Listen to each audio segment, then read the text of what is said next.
आज हम लोग भगवान बलराम के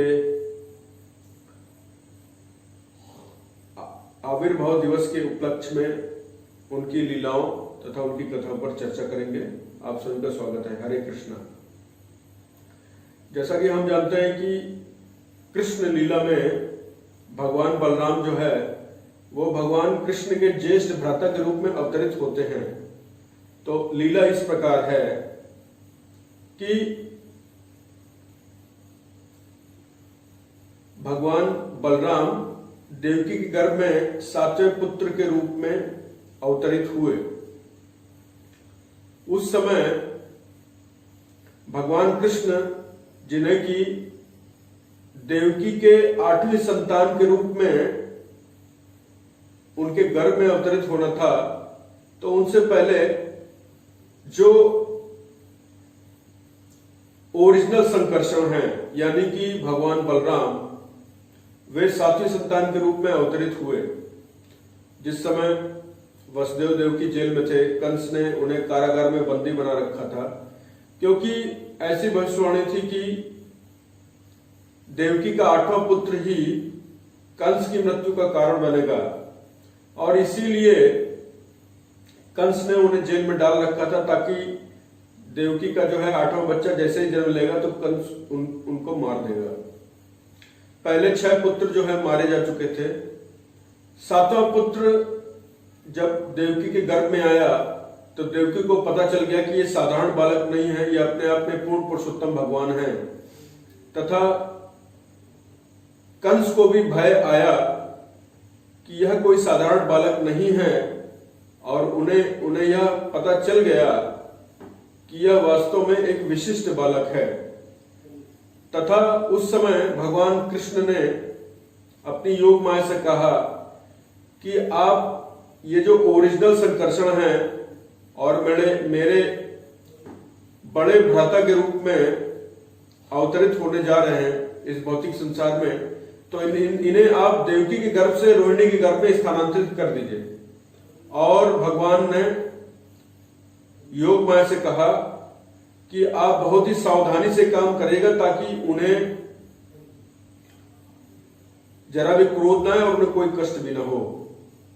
और यह काम करने पर भगवान ने आशीर्वाद दिया कि आप धरती में विभिन्न नामों से जानी जाएंगी, जैसा कि हम जानते हैं काली, दुर्गा, चंडी, विभिन्न नामों से आपका इस भौतिक ब्रह्मांड में यशोगान होगा और आपको जाना जाएगा। तो योग माया ने कहा कि हे भगवान, मेरे में इतनी शक्ति नहीं है, मैं फिर भी प्रयास करूंगी। लेकिन भगवान कृष्ण ने कहा कि आप मेरी कृपा से इस कार्य को संपन्न कर पाएंगी। और योग माया ने इस कार्य को संपन्न किया। जो देवकी का गर्भ है उसे देवकी के गर्भ से रोहिणी माता के गर्भ में स्थानांतरित कर दिया। और यही रोहिणी माता के गर्भ में स्थानांतरित करने के बाद भगवान कृष्ण ने कहा कि ये मुख्य संकर्षण यानी ओरिजिनल संकर्षण कहलाएंगे। और संकर्षण इसलिए कहलाएंगे क्योंकि इनमें बल बहुत ज्यादा होगा, तथा इन्हें राम भी कहा जाएगा। इस तरह से इनका नामकरण, जब ये गर्भ में थे भगवान बलराम, इनका नामकरण उसी समय भगवान कृष्ण ने कर दिया। और इसके बाद फिर भगवान कृष्ण अवतरित होते हैं। तो ये थी भगवान बलराम के अवतरण की लीला, जिस पर हमने चर्चा किया। और इस तरह हम देखते हैं कि भगवान बलराम भी अपने आप में पूर्ण पुरुषोत्तम भगवान है, भगवान कृष्ण के प्रथम विस्तार हैं। और जहां भी भगवान कृष्ण लीला करने के लिए अवतरित होते हैं, भगवान बलराम उनसे बड़े भाई या छोटे भाई के रूप में अवतरित होते हैं। राम लीला में भगवान बलराम छोटे भाई के रूप में यानी लक्ष्मण के रूप में अवतरित हुए, तथा कृष्ण लीला में तथा इसके आगे चैतन्य महाप्रभु की लीला में नित्यानंद प्रभु दोनों बार बलराम भगवान जो है ज्येष्ठ भ्राता के रूप में अवतरित हुए। इसके बाद ये भगवान कृष्ण की लीला में इस तरह सहायता करते हैं कि भगवान बलराम 5 रूपों में अपना विशेष रूप से विस्तार करते हैं। और इनका मुख्य विस्तार जो चतुर्भुज व्यू में प्रद्युम्न, संकर्षण, अनिरुद्ध, वासुदेव के रूप में जो विस्तार होता है, भगवान की इच्छा के आधार पर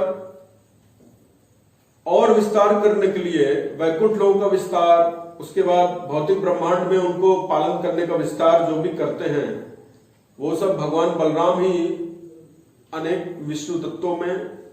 और सबसे पहले तो चतुर्भुज विस्तार करते हैं, फिर चतुर्भुज विस्तार से फिर आगे द्वितीय चतुर्भुज विस्तार, तथा उसके बाद जो है कारणोदक्षाई, गर्भोदक्षाई, क्षीरोदक्षाई विष्णु के रूप में विस्तार करके भौतिक ब्रह्मांड का जो है पालन करते हैं।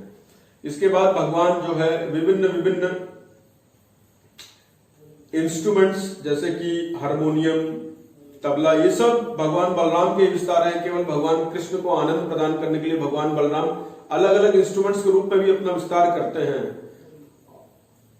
इसके बाद भगवान बलराम जो है अनंग मंजरी के रूप में भी विस्तार करते हैं। जब भगवान कृष्ण राधा रानी के साथ रासलीला कर रहे होते हैं, या उन क्षणों में भगवान बलराम अनंग मंजरी के रूप में विस्तार करते हैं। उनकी सेवा करने के लिए कभी कभी उनके बिस्तर बन जाते हैं, कभी कभी उनके जूते मोजे, मतलब हर एक जो भी भगवान कृष्ण पहनते हैं वो सब भगवान बलराम अपने विस्तार करके भगवान कृष्ण की सेवा करने के लिए हमेशा उन प्रयत्नशील रहते हैं। और भगवान कृष्ण की लीलाओं को पूर्णतया, जैसा कि भगवान कृष्ण इच्छा करते हैं, उन्हें संपन्न करने के लिए भगवान बलराम किसी भी तरह का विस्तार करते हैं तथा उनकी लीला में सहयोग निभाते हैं और उन्हें परिपूर्ण भी करते हैं। तो ये तो भगवान बलराम जो है पूर्ण पुरुषोत्तम सेवक भगवान माने जाते हैं, तथा भगवान कृष्ण जो है पूर्ण पुरुषोत्तम सेव्य भगवान माने जाते हैं। इनकी लीलाएं, भगवान ने धेनुकासुर का वध किया, प्रलंबासुर का वध किया। उसके बाद